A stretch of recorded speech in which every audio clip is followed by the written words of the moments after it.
Bonjour, dans cette vidéo, nous allons voir 9 idées d'utilisation du spinning.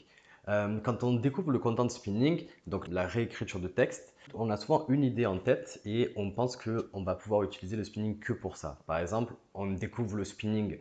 Par exemple, moi, je suis ici plutôt un peu du côté Black Hat, c'est pas vraiment ça, mais c'est plus l'automatisation, la création de netlinking entière, etc.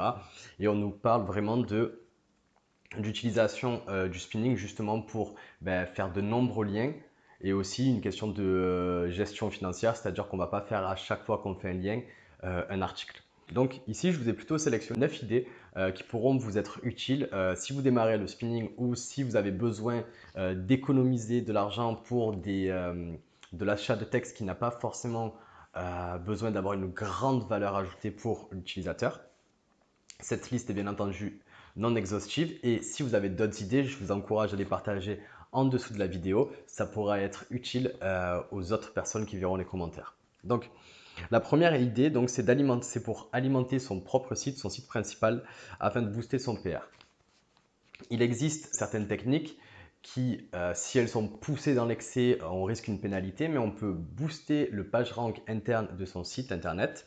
Donc le PageRank, c'est une sorte de notation qui est donnée à chaque page d'un site internet. Et ce PageRank, on peut le booster. Et donc si on sait comment s'y prendre, l'utilisation du spinning va pouvoir nous aider pour alimenter le nombre de pages que l'on a besoin. Ensuite, alimenter les satellites.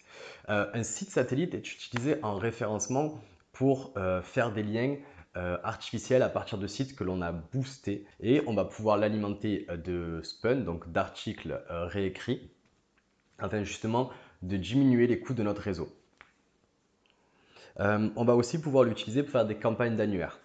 Si vous voulez inscrire votre site dans des cinquantaines d'annuaires, vous n'allez peut-être pas avoir l'inspiration pour trouver 50 manières de réécrire les choses différentes. Et l'utilisation du spinning va vous permettre de pouvoir publier dans tous ces annuaires sans faire de copier-coller, ce qui est pénalisé par Google. On va pouvoir aussi faire des campagnes de spamco. Imaginons que vous avez découvert le référencement il n'y a pas longtemps et vous n'avez pas trop entendu de certains outils d'automatisation de liens, mis à part l'outil d'automatisation du web qui s'appelle Zenoposter. Et vous souhaitez automatiser une partie de votre netlinking, peut-être pas vers votre site directement, mais vers d'autres tiers. Vous souhaitez automatiser l'acquisition de liens à partir de commentaires. Ici, utiliser le spinning va vous être utile justement pour poster sur toutes les plateformes dont vous avez besoin. Et pareil pour le cinquième, ça va être le spam de forum. Alors le spam de forum, pareil, on va pouvoir l'utiliser avec divers outils d'automatisation de liens. L'avantage, c'est qu'on va pouvoir ici aussi créer des master spins qui sont généralistes, des réponses qui sont généralistes et qui sont un peu passe-partout, en tout cas qui pourront passer dans 80% des cas, si vous restez sur une langue, et sinon il faudra tout faire traduire.